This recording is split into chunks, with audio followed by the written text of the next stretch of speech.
Un besito ahí, ¿verdad? Muy bien, no muchos esposos obedecieron. Aprovecha este momento que es instrucción pastoral, por favor. Muy bien, pues quiero compartir con todos ustedes. Es un privilegio de verdad estar aquí compartiendo la palabra de Dios. Es algo hermoso que podamos reunirnos para adorar a Dios, estar reunidos para exaltar su nombre, pero también algo importante es escudriñar la palabra de Dios. Y hoy quiero compartir un tema con ustedes del Evangelio de Marcos. El Evangelio de Marcos capítulo 7, versículo 24. Y déjenme contextualizar un poco el Evangelio de Marcos. Tenemos nosotros 4 documentos del Nuevo Testamento en donde se plasma principalmente todo lo referente a la obra de Cristo Jesús aquí en la tierra. Si nosotros habláramos de un personaje importante, le daríamos categoría literaria de biografía. Pero la realidad es que el objetivo no era plasmar solo una cronología de acciones de Cristo, porque no la tenemos completa, sino lo más importante, y por eso toma este nombre, este tipo de documentos, evangelio, porque el objetivo por el cual fue escrito es presentar ciertamente a Cristo, pero no solo los actos que realizó durante toda su vida, sino lo que impactaría el corazón de todos nosotros, principalmente de a quien fue escrito, de la razón por la que estuvo aquí en esta tierra, que fue traer salvación. Por eso llamamos evangelio, buenas noticias de esa salvación. Y vemos que cada uno de los 4 evangelios, por eso en su providencia Dios nos dotó de estos 4 autores. No se hizo un compendio de los 4, sino están divididos porque cada uno tiene características muy especiales. Vemos que hay una intencionalidad del escrito diferente, es decir, alguno escribió Mateo dirigido hacia los judíos y vemos características de su escritura al respecto. Vemos a un Juan que tiene un desarrollo teológico, por eso le llamamos así, que es Juan porque fue el último que se escribió. Vemos un Lucas que hizo una investigación y vemos un Marcos que escribió de forma muy práctica. Se piensa que el que proporcionó la mayoría de información fue el apóstol Pedro y se nota la forma en que se narran las cosas, pero es muy práctico Marcos para expresar todo este evangelio, esta buena noticia. Este evangelio se escribe principalmente a los gentiles. Y en estas características vemos cómo esta audiencia gentil está en medio de una influencia religiosa judía, que ellos, ¿y por qué pensamos que era algo complicado esto en la posición gentil?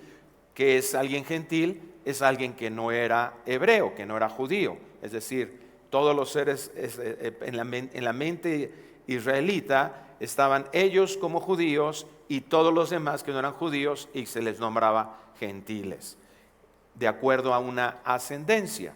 Bueno, entonces los judíos tenían una religión en donde habían interpretado terriblemente todo lo que ellos conocían como palabra de Dios hasta este momento, lo que ahora conocemos como Antiguo Testamento. Ellos llegaron a pensar, y lo vemos plasmado en sus acciones, en las confrontaciones que tienen con Cristo. Hoy vamos a ver en este pasaje específicamente esto. Fue un golpe terrible o un golpe tremendo a esa religiosidad judía, este acontecimiento.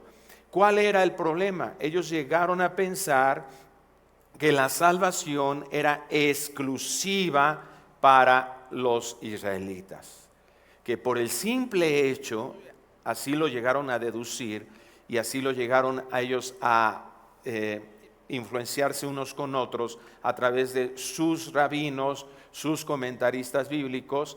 Ellos establecían que era indispensable pertenecer a esta estirpe, esta ascendencia judía.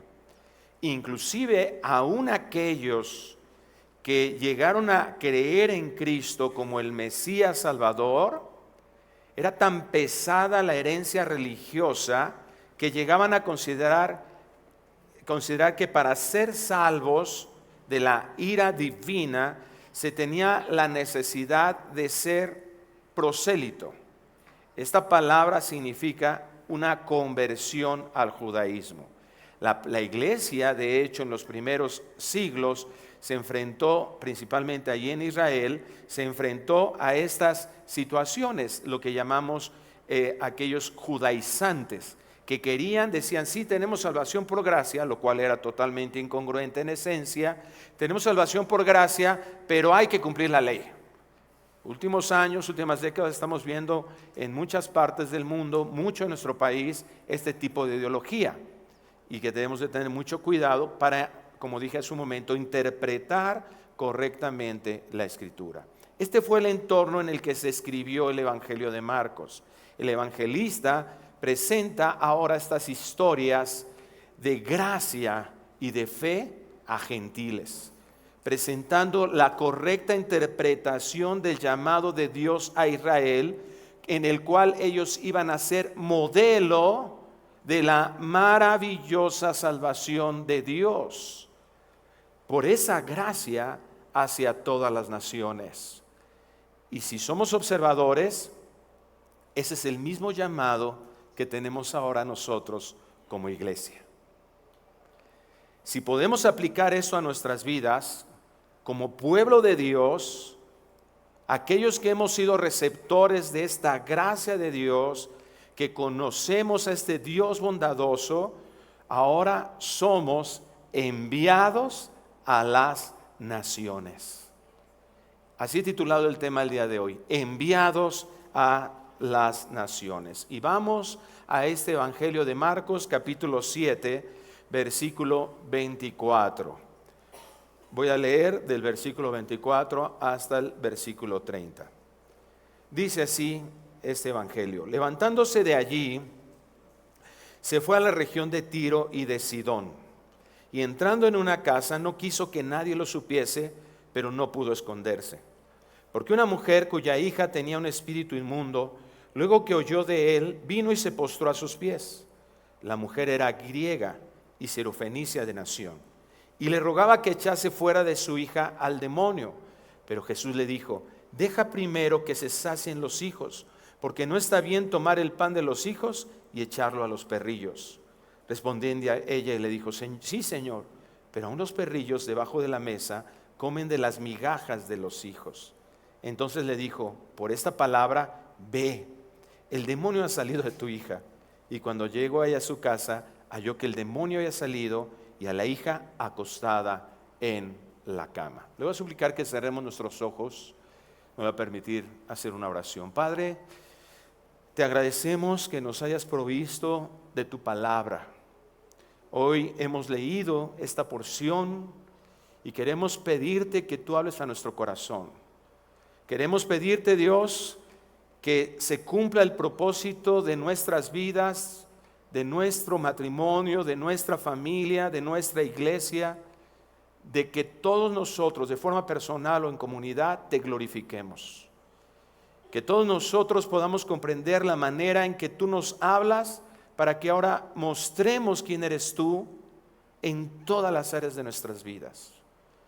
Que el día de hoy seamos despertados a entender nuestro llamado de compartir lo que hemos recibido de gracia. Que nos demos cuenta que hay una oposición tremenda dentro de nosotros para cumplir este propósito por el cual existimos. Ayúdanos para que se cumpla tu propósito de ser tus discípulos, muriendo a nosotros mismos, entendiendo tu llamado y cumpliéndolo. Padre, te rogamos que tu palabra pueda ser aplicada a nuestras vidas, y esto te lo pedimos en el nombre precioso de Cristo Jesús. Y la iglesia decimos, amén. Israel, como ya lo mencioné, se llenó de tanto orgullo que no entendió su elección, que no entendió su llamado. Isaías capítulo 43, versículo 7 nos dice cuál fue la razón por el cual fuimos creados. El mundo, todos los seres humanos en algún momento de sus vidas se preguntan esto. Se han desarrollado cantidad de libros, de ideas filosóficas para responder ¿para qué estoy en este mundo? Hay personas que vienen en un desánimo terrible, en frustración terrible, porque no comprenden para qué están aquí. Muchos de nosotros a veces perdemos de vista el objetivo de nuestra vida, o porque hemos obtenido esos objetivos en cosas superficiales y no lo hemos enraizado en la razón de Dios. Entonces llegamos a un punto, a veces inclusive en nuestro cristianismo, que decimos: ¿por qué estoy haciendo esto? ¿Por qué predico? ¿Por qué estoy en la alabanza? ¿Por qué sirvo? Y comenzamos a darle puerta abierta a desánimo y a muchas cosas. Bueno, el Señor nos los contesta y dice que para gloria suya fuimos creados. Nosotros existimos para glorificar a Dios. Israel tenía ese llamado, glorificar a Dios. Toda la creación está enfocada a eso.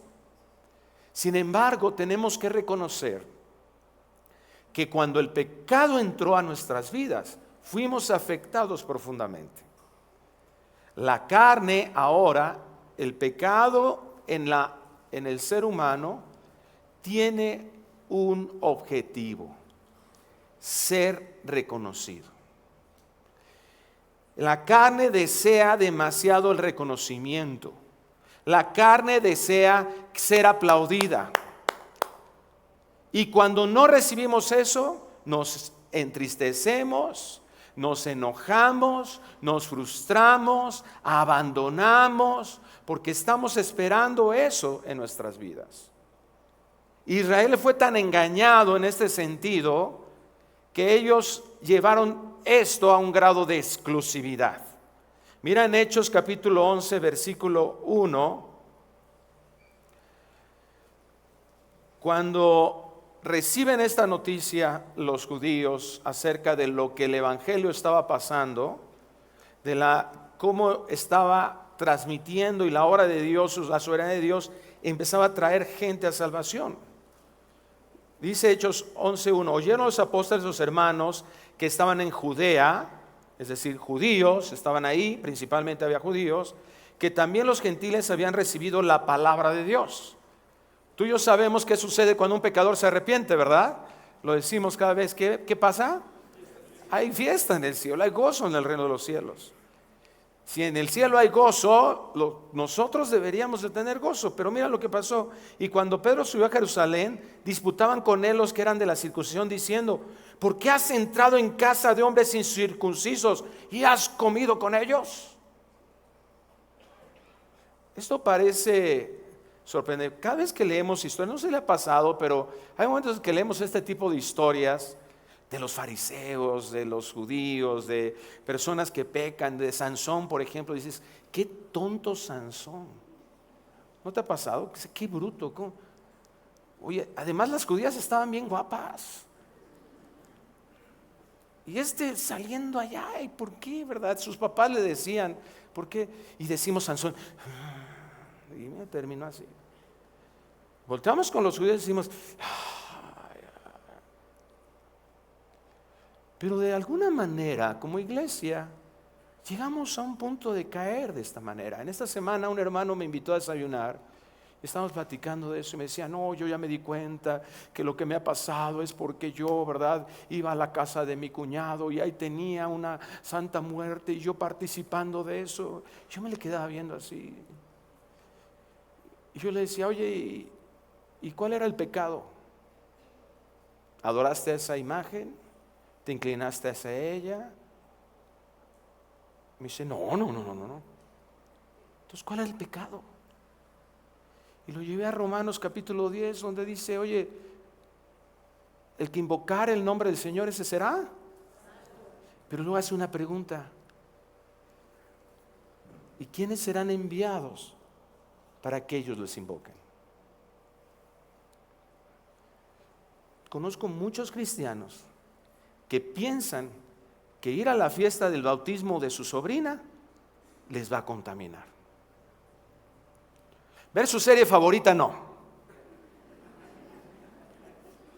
Están influenciados ahí por un montón de información donde se exalta el homosexualismo, la fornicación, el robo.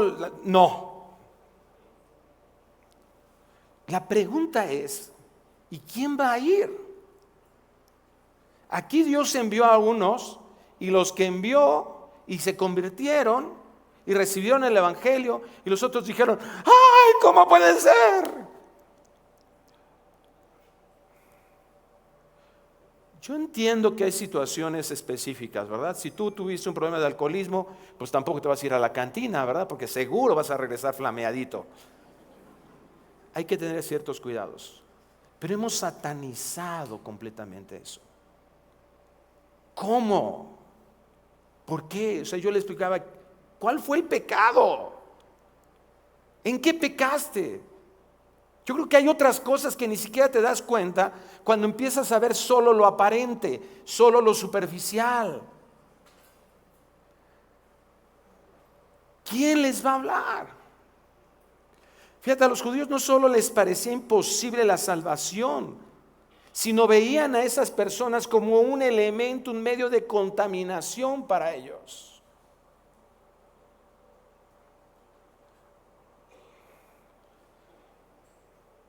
Esa no fue la idea de Dios. Mira en Éxodo, vamos a Éxodo capítulo 19, 6. La ley, ellos decían que estudiaban la ley, pero no lo hacían con detenimiento, y ese es nuestro problema. Pablo le dice, ¿verdad?, cuando habla acerca de los demonios, de lo que era ofrendado a los ídolos, y hace una pregunta retórica ahí con los corintios: ¿qué son los demonios? Porque muchos de nosotros, ¿verdad? Ay, sí, no. Y es que mira, están allá, y el día de muertos, ni salgas, no salgas. ¿Quién les va a enviar? ¿Quién va a ser enviado a predicar? Si nosotros tenemos, ¿no dijo el apóstol Juan: mayor es el que está en nosotros que el que está en el mundo? ¿Por qué un cristiano puede estar intimidado por lo que pasa aquí? Vosotros, dice Éxodo 19:6, y vosotros me seréis un reino de sacerdotes y gente santa. Estas son las palabras que dirás a los hijos de Israel. Pero ellos confundieron que Dios los había escogido porque ellos eran los especiales. Mira lo que dice Deuteronomio 7:7. ¿Es realidad el llamado de Dios? Sí. ¿Somos llamados a santidad? Sí. ¿Somos llamados a ser intercesores aquí en la tierra? Sí. Israel también. Israel lo tenía. Pero lo importante es que nosotros nos demos cuenta de la raíz de eso. Porque si no entendemos la raíz, vamos a caer en lo mismo, o hemos caído en lo mismo, en sentirnos especiales. Yo soy diferente. Ya no soy el mismo. Ahora ya no pertenezco a este mundo, ya no. Y hay verdades que empezamos a manipular, pero que nos perdemos de entender toda la verdad, todo lo que Dios nos está explicando. Fíjate lo que dice Deuteronomio 7:7. No por ser vosotros más que todos los pueblos, os ha querido Jehová y os ha escogido, pues vosotros erais el más insignificante de todos los pueblos. No es porque eres güero, no es porque eres inteligente, no es porque tú sí tomaste una decisión de recibir a Cristo. O sea, cualquier cosa que nos pudiera significar meritoria a nosotros, Dios te está diciendo no.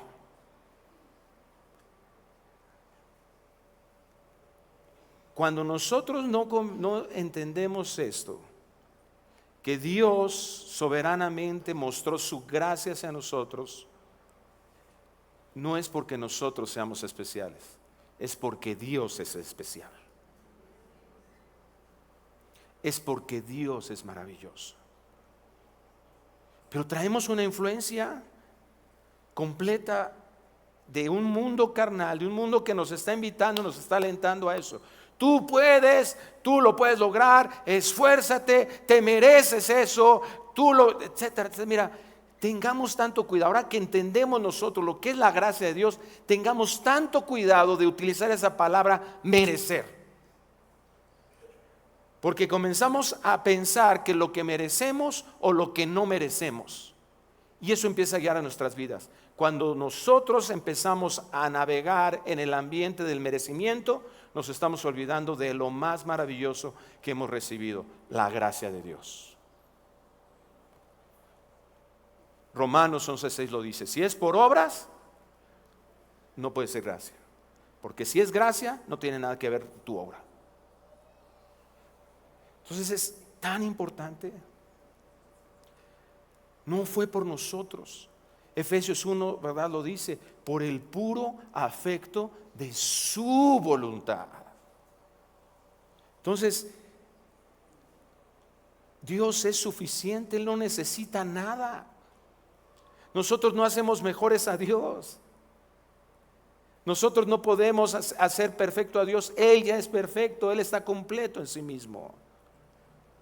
El Salmo 67:1 dice así: Dios tenga misericordia de nosotros y nos bendiga, haga resplandecer su rostro sobre nosotros, para que sea conocido en la tierra tu camino, en todas las naciones de tu salvación. ¿Te das cuenta del salmista que está diciendo?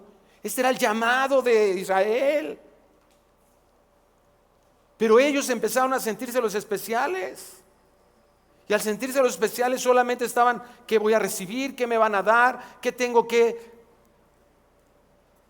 ¿Qué soy merecedor? ¿De qué soy merecedor? Cuando Dios está diciendo: mira, número 1, no fue por ti. Número 2, yo te escogí para que sea conocido en la tierra tu camino, en todas las naciones tu salvación. Esa era la razón de su elección. Yo me he preguntado a veces: bueno, Señor, ¿para qué tanto problema? Tú ya nos redimiste, tú ya nos justificaste, ya nos estás diciendo que tenemos una vida eterna contigo, ¿verdad? Allá.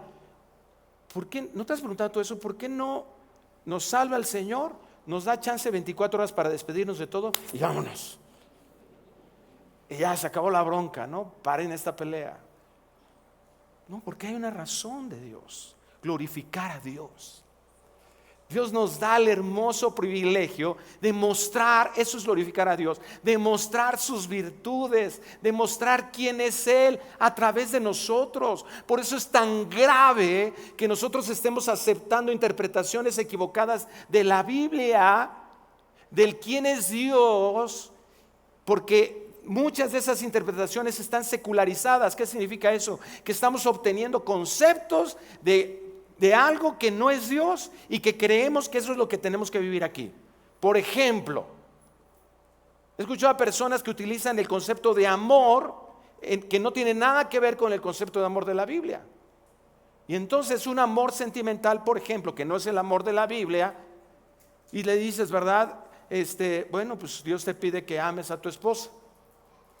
Pero si ese es amor sentimental y tú dices: es que ya no siento nada, entonces ¿qué dice? Pues a paz nos llamó el Señor, mándala a volar porque ya no sientes nada. Ten libertad, vuela como una paloma. ¿Pero qué es el amor? El amor es la decisión de dar un bien a alguien. ¿No hizo eso Dios con nosotros? Juan 3:16, ¿dio a qué? Lo mejor que tenía. ¿Y por qué lo dio? ¿A quién se lo dio? ¿A los más picudos? ¿A los más guapos? ¿A los más inteligentes? A sus enemigos. Romanos capítulo 5. Eso éramos. Y entonces cuando vemos eso, nos damos cuenta que me está encargando Dios: que ame a mi esposa como Cristo amó a la iglesia. Entonces me está pidiendo que la ame siendo una pecadora, y no importando lo que haya hecho, ni importando cómo responda a mi amor. Yo tengo que estar constantemente darla. Pero si yo estoy enojado, ahora no te compro el vestido. Entonces comenzamos a hacer una revoltura. ¿Sí me estoy explicando? ¿Cuál es el asunto? Terminamos no glorificando a Dios, no mostramos un amor, no perdonamos, no mostramos misericordia, nada, no nos importa, porque no hemos entendido quién es el Señor. El llamado era para ser un ejemplo de la gracia recibida y ser luz en las tinieblas. El apóstol Pablo habla de esto en Gálatas, en la carta de los Gálatas capítulo 3, versículos 7 y 8. Dice: sabed por tanto que los que son de fe, estos son hijos de Abraham, y la escritura, previendo que Dios había de justificar por la fe a los gentiles, dio de antemano la buena nueva a Abraham, diciendo: en ti serán benditas todas las naciones. Pero el pecado los llenó de tanto orgullo que se enfocaron solo en sí mismos. Y esto, amados, es el peor peligro que cualquier hijo de Dios podemos tener, que vamos a enfrentar, que debemos de cuidarnos. Dejar de vernos a nosotros mismos como lo más importante y reconocer que Dios es el más importante. Y mira, cuando nos reunimos y estamos en un momento tan hermoso de alabanza, podemos decir, si alguien que dirige la alabanza, ¿verdad?, en ese momento de la rola llegadora, ¿verdad?, de esa rola que te gusta, de esa rola que te pega, y te dice: hermano, Dios es el número uno, que decimos: amén, gloria a Dios. Hermano, ¿verdad que Dios es el más importante de todos? ¡Aleluya! Pero ¿cuál es la realidad de nuestra vida? ¿Cómo invertimos nuestra vida? Déjame preguntarte algo. ¿Cómo inicias tu día? ¿A quién ponemos como un número uno cada mañana? Porque si el más importante no es cuando abres tus ojos y dices: Dios, gracias, ese gloria a Dios, tú eres el número uno en los momentos emocionales, no es una realidad de nuestras vidas. Y caemos en la misma situación. Y eso se va permeando en cada área de nuestras vidas. Y comienzas a tener unas finanzas donde Dios no es lo más importante. Y comienzas a tener una vida, un tiempo, si la puerta de entrada del día no estuvo colocado Dios como el más importante, te aseguro, lo siguiente tampoco lo será. ¿Sabes por qué te lo aseguro? Porque lo he vivido muchos días. Porque sé y entiendo lo que la Biblia enseña acerca de nuestra condición de pecado. Tenemos que tener mucho cuidado, porque nosotros nos comportamos porque estamos convencidos y nuestra carne nos ha estado convenciendo. Un mundo, una corriente del mundo que nos dice el Señor que no nos acoplemos, pero sin darnos cuenta estamos tan acoplados a eso, en donde nos están diciendo: tú mereces, tú eres el más importante, no te dejes vencer, desecha todos los tóxicos, tú no mereces eso, bla, bla, bla, bla. Tenemos una influencia terrible de alentando nuestra carne para lo mismo. Regresamos a Marcos capítulo 7, versículo 24. Levantándose de allí, se fue a la región de Tiro y de Sidón. Está hablando de Jesucristo. Y entrando en una casa, no quiso que nadie lo supiese, pero no pudo esconderse. El ministerio de Cristo, es cierto, lo vemos enfocado, Él lo hace principalmente a Israel, sin una exclusividad. Porque estaba haciendo un señalamiento a todo el mundo, y por eso en la soberanía de Dios presenta esto. Pablo en la carta a los Romanos capítulo 1 versículo 16 lo dice: porque no me avergüenzo del evangelio, porque es poder de Dios para salvación a todo el que cree, al judío primeramente y también al griego. Entonces el problema no era que ellos entendieran que eran escogidos por Dios. El problema no era que entendamos nosotros que Dios nos escogió para ser salvos. El problema es que nos quedemos hasta ahí. O sea, es un concepto incompleto. Claro que Dios mostró su gracia, claro que Dios nos hizo sus hijos, claro que eso es un hermoso privilegio, claro que debemos alabar y agradecer a Dios, pero no nos quedemos hasta ahí. No nos limitemos solo a eso. No creamos que hay una exclusividad. Dice al judío primeramente y después también al griego. Y esto es lo que hizo Cristo. Cristo estaba enfocado, se enfocó a un ministerio, una preparación, a una renovación de la mente judía, en donde termina una iglesia de 120 personas ahí en el aposento alto, en donde se estaba preparando para ese plan se cumpliera hacia todas las naciones. Ese evangelio lo dice Pablo ahí en Romanos capítulo 9 y 10, ¿verdad? Ese evangelio, ¿verdad? Que fue transmitido a Israel, pero para que se extendiera a todo el mundo. Esa era la indicación de Dios. Pero estaba tan endurecido Israel, estaba que no lo comprendió. Y muchos de nosotros estamos tan enfocados en nosotros mismos que no lo hemos comprendido del todo.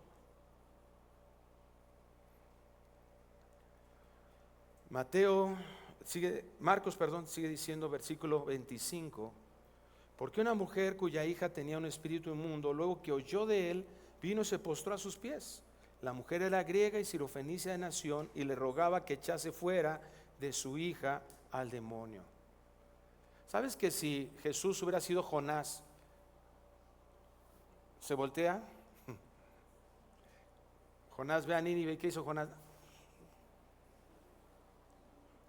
Esos cuates son enemigos nuestros, ¿cómo crees? Y ya conozco a Dios, que Dios tiene misericordia. Voy y les predico y se van a convertir. No.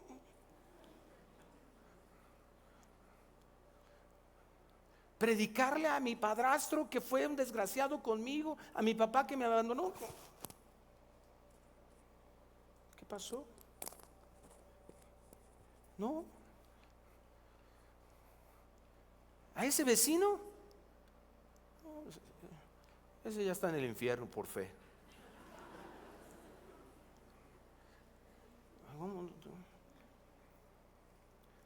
Si Jesús hubiera sido Jonás, la manda a volar, ¿verdad? La hubiera corrido por no ser pueblo de Dios. Pero mira lo que dice el versículo 27. Pero Jesús le dijo: deja primero que se sacien los hijos, porque no está bien tomar el pan de los hijos y echarlo a los perrillos. Respondió ella y le dijo: sí, Señor, pero aún los perrillos debajo de la mesa comen de las migajas de los hijos. Levanten la mano todos los perros desgraciados que estén aquí. 2, 3, 4. Se agarraron la onda. ¿A quién le gusta que nos digan así? O sea, la palabra perrillo no es una exaltación. ¿Me estoy explicando? O sea, Cristo utiliza un ejemplo de algo en una evaluación en la que ella entiende la situación. Un ejemplo en el que ella dice, como Pablo, de los pecadores, yo el primero. De los pecadores, dice otra versión, yo el peor. Lo que le está diciendo ella, dice, tienes razón, yo no merezco esto. ¿Te das cuenta la diferencia? Es un entendimiento. O sea, si yo puedo recibir esto, es porque tú eres bueno, misericordioso, lleno de gracia, porque yo no lo merezco. Ahora déjame decirte algo, Dios se agrada de ser misericordioso. Fue la enseñanza a Jonás. ¿Te acuerdas cuando su cosita esa que le dabas y él se enojó, no, ya no la tengo, se enojó? Y le dice, ya ves, mira, tú te agradabas de eso, yo me agrado de tener misericordia. Le puso ese ejemplo. Isaías 49:6 dice, poco es para mí que tú seas mi siervo para levantar las tribus de Jacob y para que restaures el remanente de Israel. También te di luz para las naciones, para que seas mi salvación hasta lo postrero de la tierra. La gracia divina es suficiente. Donde Israel falló es ser ese testigo mundial de ese Mesías, pero el Mesías triunfó.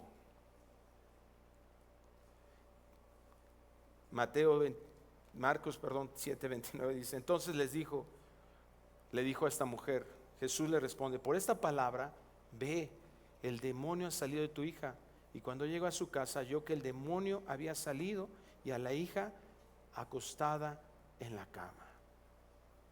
En Mateo 15:28, donde vemos el pasaje paralelo, dice, entonces respondiendo Jesús dijo, mujer, grande es tu fe, hágase contigo como quieres. Y su hija fue sanada desde aquella hora. Las profecías de Cristo se cumplieron claramente en su ministerio. Las profecías de Isaías, perdón, se cumplieron claramente en el ministerio de Cristo. Vemos aquí, vemos en Juan 4 cuando se enfrenta a esa mujer samaritana.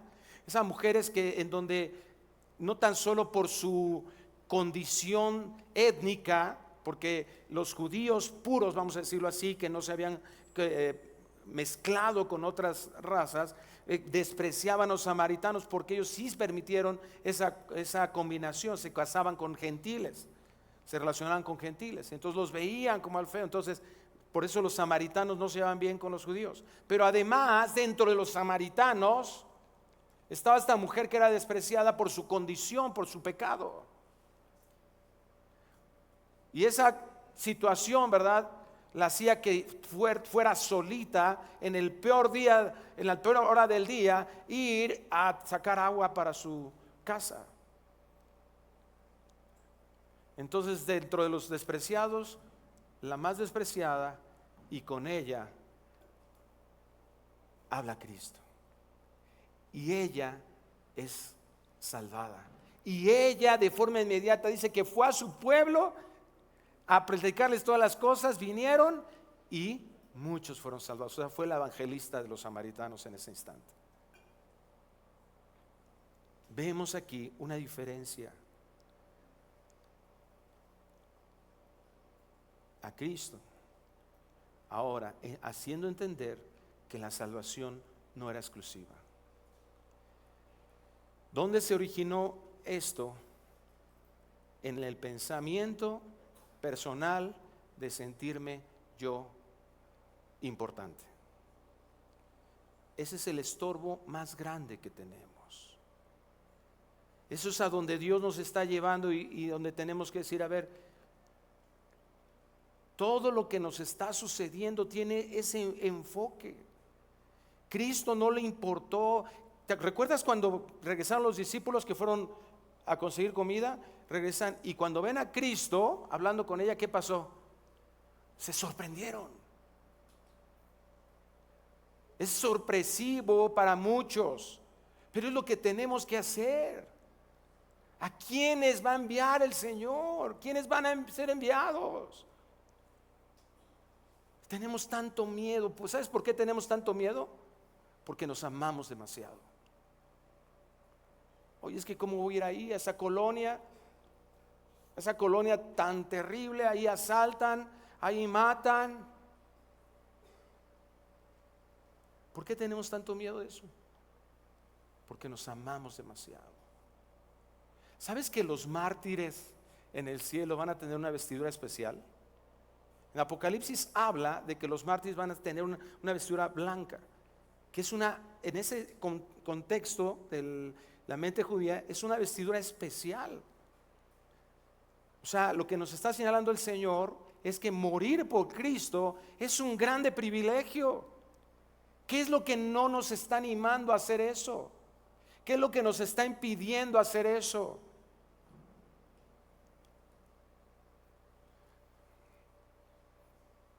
¿Quién va a ser enviado? Hay una canción muy linda de Alex San Pedro, se llama Sal. No sé cómo impactó mi corazón. Y hace unas figuras ahí poéticas en relación a que personas que tienen un llamado a las misiones están sentadas en su casa, ¿esperando qué? Hay muchos de nosotros que estamos esperando, ¿verdad?, que suceda algo. No, ahora que se inunde la ciudad, ahora sí voy a salir a evangelizar. Ya se inundó.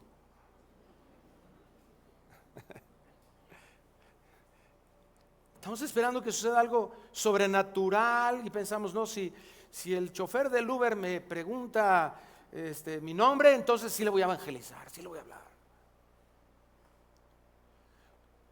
Pero estamos callándonos de lo que Dios nos ha dado como una instrucción pero que además al mismo tiempo es un privilegio. Vamos a Hechos capítulo 1, versículo 8, en donde se encuentra este llamado para la iglesia, este llamado específico que empieza en los apóstoles, pero que se desarrolla en toda la iglesia y que lo vemos en todo el libro de los Hechos, cómo se vuelve una realidad. Hechos 1 es como una introducción de lo que vemos que se realiza, ¿verdad? Que el Espíritu Santo hace en la vida de la iglesia de forma importante. Esto se cumplió. Pero fíjate lo que nos dice Hechos 1:8. Pero recibiréis poder cuando haya venido sobre vosotros el Espíritu Santo, y me seréis testigos en Jerusalén, en toda Judea, en Samaria y hasta lo último de la tierra. ¿Y sabes qué hacemos con este tipo de textos a veces nosotros? No, hombre, los discípulos, qué llamado tan hermoso. El Señor te está llamando a ti, y cuando hago así a ti, ahí te hablan, brother. Muchos de nosotros, si fuéramos Isaías, ¿sabes qué le responderíamos al Señor? Heme aquí, Señor, envíalo a Él. Aquí estoy bien, aquí estoy en la iglesia, todo estoy bien, Padre, qué bueno, ya me estoy involucrando más, estoy haciendo, ya. Pero no, estos llamados son para gente muy especial. El encargo que nos sigue haciendo el Señor a su iglesia es ser luz a las naciones. ¿Cómo comenzamos? Fíjate, es bien interesante la narrativa. Recibiréis poder. La Biblia dice que el Espíritu Santo mora en sus hijos. El Espíritu está dentro de nosotros. Vive en nosotros. ¿Qué significa eso? Ahí está el poder de Dios. Ese poder ya lo tenemos a disposición para cumplir el propósito. Cuando haya venido sobre vosotros el Espíritu Santo, y me seréis testigos en Jerusalén. ¿Dónde estaban los discípulos? En Jerusalén. Entonces, ¿qué dice el Señor? Comienza aquí. Comienza en tu casa. Cruza la sala. Ay, pastor, es que pues yo no he sido como un buen padre. Es como que me da vergüencita, la verdad, hablarle a mis hijos porque pues me han visto hacer cosas. No lo dudo. Pero muchos de nosotros somos como ese sacerdote Josué ahí en el libro de Zacarías, en donde Satanás se encarga de ponerlo barrido y trapeado, y Josué se creyó esas mentiras. ¿Y qué dijo Dios? Tienes razón. Sácate, Josué, porquería. Tráiganle vestiduras. Dice la Biblia que somos revestidos de la justicia de Cristo. No podemos negar nuestro pecado, ni podemos negar las consecuencias, pero sí podemos creer que la sangre de Cristo nos limpia de todo pecado, y que si confesamos nuestro pecado, Dios es fiel y justo para perdonarnos y limpiarnos de toda maldad. Levántate, resplandece, porque ha venido tu luz y la gloria de Jehová ha nacido sobre ti. Todos los sacrificios se cumplen perfectamente en Cristo, ¿cierto? Nos enseña Hebreos eso. Cristo es el sacrificio perfecto, cumple todos los sacrificios. Ya no necesitamos ningún otro sacrificio. Ya no hay una ley ceremonial que cumplir porque está cumplida en Cristo. Amén. Uno de esos sacrificios era ejemplar. Saquen las entrañas. Mi esposa dice que no come tripa porque no le gusta saber lo que había allá adentro. Pero ¿qué hay en las tripas? Lo peor de nosotros. Y el Señor dice, saca eso, ponlo al fuego y deja que se consuma. Yo creo que muchos de nosotros hemos pasado por un lugar que nos dice, aquí están asando carnita, ¿que no? Porque el olor de la carne con la madera expide un olor fragante. ¿Qué nos enseña eso el Señor? Lo peor de nosotros lo peor de nuestro pecado, pasado por la obra de Cristo, se convierte en un olor fragante. ¿Por qué? Porque exalta la gracia de Dios. No nos está invitando a mantenernos en pecado, no nos confundamos. Si confesamos nuestro pecado, Dios es fiel y justo para perdonarnos. ¿Y qué más? Limpiarnos, es el proceso. No es el proceso de culpabilización, no es ciclarte en tu vergüenza, no es quedarte en estático, es de ir a correr hacia la obra de Cristo, confesarle, alinear nuestro pensamiento, eso significa confesar, y dejar que la obra de Cristo sea una realidad en nuestras vidas, porque ahí se exalta la gracia de Dios cuando nosotros somos perdonados y limpiados. Y nos levantamos para hacer lo que Dios nos encargó hacer. Así es que ya no estés dependiendo de tu pasado. Lleva todo a la obra de Cristo Jesús, porque eso es en lo que Dios va a usar de ti para traer a otros a Él. Es lo que necesitan tus hijos escuchar. Eso es cruzar la sala. No significa que te sientes con ellos y digas, ay, pues mire, tú tienes que hacer esto, tú tienes que hacer eso otro, porque vas a caer en ese legalismo judío. Y si no, me voy a enojar contigo. O muchos de nosotros nos enojamos. ¿Cómo es posible? Otra vez me mentiste, otra vez esas calificaciones, otra vez te saliste, otra vez fumaste, otra vez ¡ah! ¿Y dónde está el evangelio? ¿Eso fue lo que hizo Dios contigo?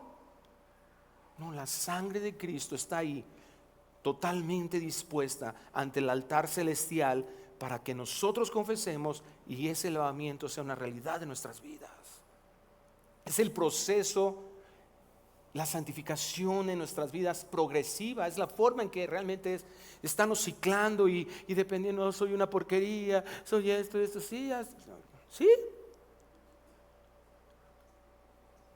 Pero que esa vergüenza te catapulte a la cruz,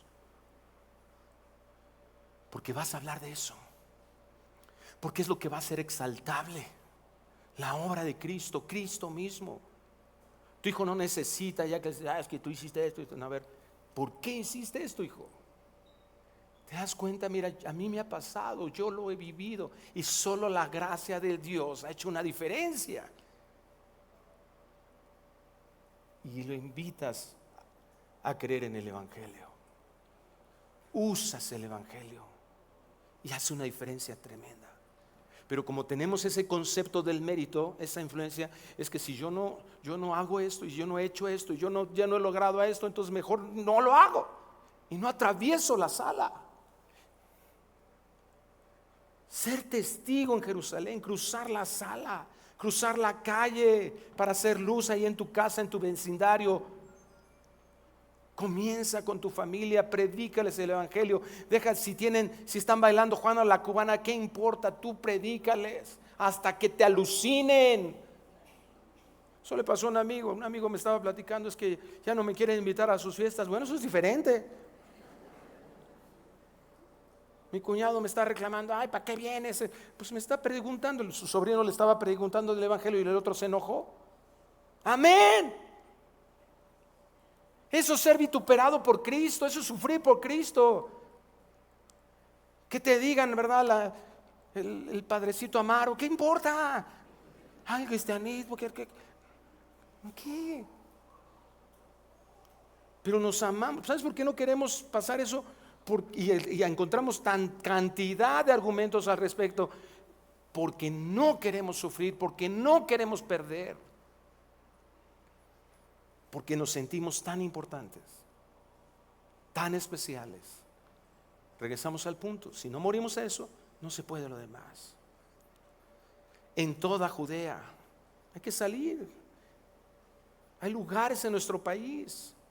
Comentaba el pastor Josie, ¿verdad? Hemos estado yendo y vamos a volver a ir a la Sierra Mazateca. Hay que ir, y donde Dios nos abra las puertas, hay que ir.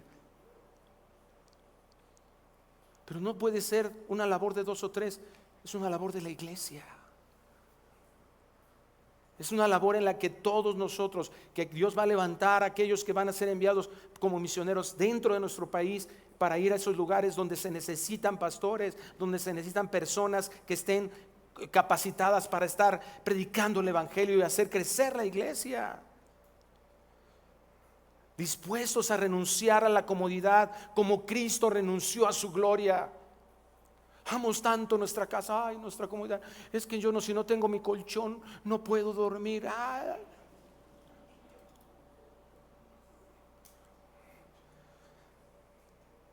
En Jerusalén, en Judea, que era la provincia, en Samaria y hasta el último de la tierra. Amados, necesitamos levantar misioneros de nuestra iglesia.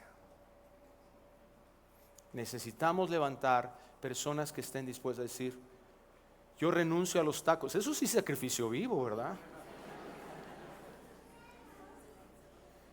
Está bien difícil, hermanos, no es fácil. Mi hijo está estudiando ministerio pastoral. Después de 4 años que ha estado estudiando, estamos platicando ahí con una red de iglesias donde se va a capacitar 2 años con la idea de formar un plantador de iglesias. Pero tenemos que empezar, lo platicaba el pastor Yossi, hay casas aquí, ¿verdad?, donde se están levantando. Dale, ya no le creas al diablo, no estés esperando algo sobrenatural. Aquí está la palabra de Dios sobrenatural que te está llamando a ti, tu corazón. Y mira, ¿qué es lo que pasa? ¿Qué es lo que nos sucede? Estamos tan enfocados a eso que, ay, no, es que ya estoy muy viejo. Con los mayorcitos. Y con los jóvenes que dicen, ah, estoy muy joven. Siempre vamos a tener un pretexto para no hacer lo que Dios nos ha llamado a hacer. No nos dejemos llevar por eso. Les decía el Señor a sus discípulos: alcen sus ojos. ¿Qué significa? ¿Por qué señalaba alza tus ojos? Y es el mismo llamado a nosotros. Porque los ojos están puestos en la tierra, en lo terrenal. Mi sueldo, esto, mi jubilación, mi futuro, mi afore, esto. Y Dios te dice: alza tus ojos. Los campos están listos para la cosecha. ¿Qué te dice Dios? Comienza a poner más atención en mi obra. Comienza a poner más atención en las cosas eternas. Deja de ver tu necesidad económica como lo más importante. Comienza a ver las cosas. Date una vuelta por escuela dominical. Ve lo que es cómo se están necesitando ahí maestros. Porque cuando tú empieces a relacionarte con eso y dejas de ver las cosas a ti mismo como lo más importante y que te está llevando a ver las cosas terrenales como lo más importante, levanta los ojos y empieza a ver la obra de Dios, vas a reconocer tu llamado inmediatamente. Vas a saber que te está llamando el Señor de forma específica. Y tu edad, tu condición económica, tu condición social, tu condición cultural, tu condición académica no van a ser porque el llamado es de Dios y el llamado es un regalo que Dios nos da. El egoísmo es lo que más domina nuestra sociedad actual. El dinero y los bienes son la prioridad. Si nosotros no morimos a nuestro yo, no seremos capaces de ser luz nunca en nada. Es fácil, demasiado fácil tener un cristianismo cómodo, sin pérdidas, solo con la búsqueda de ganancias. Quiero que me den, que me den, que me den. Perseguidores de bendiciones y beneficios. Pero ese no es el camino, eso no son las huellas de nuestro Maestro. Es lo contrario, la humillación. Estar dispuestos a perder es la forma de ser usados por el Todopoderoso y cumplir su plan. Es la verdad forma de aceptar nuestro llamado de ser enviados a las naciones. Padre, gracias por tu palabra. Permite que sea aplicada a nuestra vida. Muchos de nosotros no hemos cruzado ni siquiera la sala de nuestra casa, no hemos ido a nuestra Jerusalén. levántanos para hacerlo. Quita todo temor. Dios, enséñanos a amar. Amar como fuimos amados, porque tu palabra dice que el amor echa fuera el temor. Que no estemos dependientes de las circunstancias, de lo que hemos hecho, ni siquiera de nuestros planes, ni nuestros sueños, sino dependientes de ti, y que alcancemos a entender el valor maravilloso de hacer tu obra.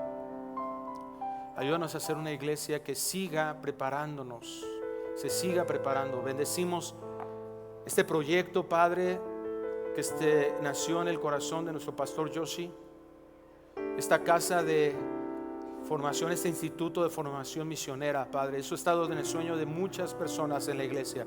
Lo ponemos delante de ti, Padre. Pon una carga en nuestro corazón para estarte rogando por eso. Pon nuestra carga en nuestro corazón para estar activos, para invertir nuestro tiempo, nuestro dinero, para prepararnos. Levanta a los maestros, Señor, de esta iglesia, de las iglesias de Villanueva. Levanta a los maestros que van a estar dando clases ahí. Levanta a tus siervos, Dios. Levanta todos los recursos, Señor. Provee de todo. Para ti los recursos, tú eres dueño del oro y la plata. Los recursos no son un problema, pero ayúdanos a comprender nuestro llamado para ser participantes de esa gracia hermosa, buenos administradores de la gracia tuya, Padre. Pedimos por la salvación de nuestra casa. Usa nuestra vida, nuestra boca, para cruzar esa sala, para cruzar esa calle. Pedimos, Señor, que nos uses para traer salvación a nuestros vecinos. Aún el que a un momento lo odiamos, Padre, que lo perdonemos y tomemos la decisión de amarlo. Aún aquellos que nos han hecho mal, Señor, ese es nuestro campo misionero. Aquellos que podemos tener la oportunidad de mostrar tu gracia, amarlos, amar a alguien que no merece ser amado. Así fuimos amados, y eso es lo que puede impactar este mundo. Eso es lo que te glorifica, porque estamos mostrando algo que tú hiciste con nosotros. Te bendecimos, Dios, y te pedimos que esta sea una realidad, tu palabra sea una realidad en nuestras vidas. Que el ejemplo de Israel, Señor, sea algo que desechemos. Ese orgullo lo desechemos, porque lo hemos vivido en nuestra vida. Y que nos pongamos, Señor, a disposición tuya para que tu nombre sea honrado como Dios. Te lo pedimos en el nombre precioso de Cristo Jesús. Amén. Amén. Hola, ¿qué tal? Me da mucho gusto saludarles y quisiera simplemente comunicarles que gracias a todos ustedes a través de todas las naciones del mundo que aman la palabra de Dios y que realmente están interesados en que nosotros como organización Villanueva para el Mundo y Armando Alducin Ministries continuemos predicando el Evangelio de la Gracia de Jesucristo y que podamos nosotros continuar haciéndolo gracias a sus donaciones. Este año cumplimos 46 años de ministerio, 46 años donde hemos predicado, hemos enseñado, hemos tenido seminarios y de diferentes formas de estudios bíblicos alrededor del mundo y hemos pensado y considerado de una forma fiel el Evangelio de la sana doctrina de Jesucristo.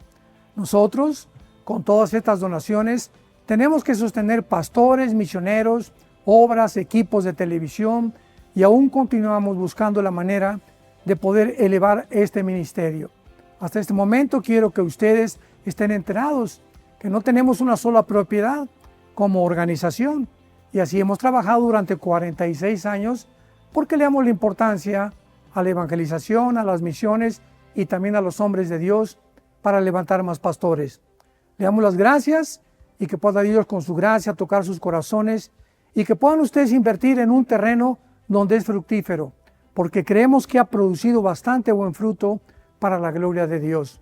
Gracias, muchas gracias por sus aportaciones y por las donaciones que sabemos ustedes continuarán haciendo para que podamos continuar siendo fieles en la predicación del Evangelio de la gracia de Dios.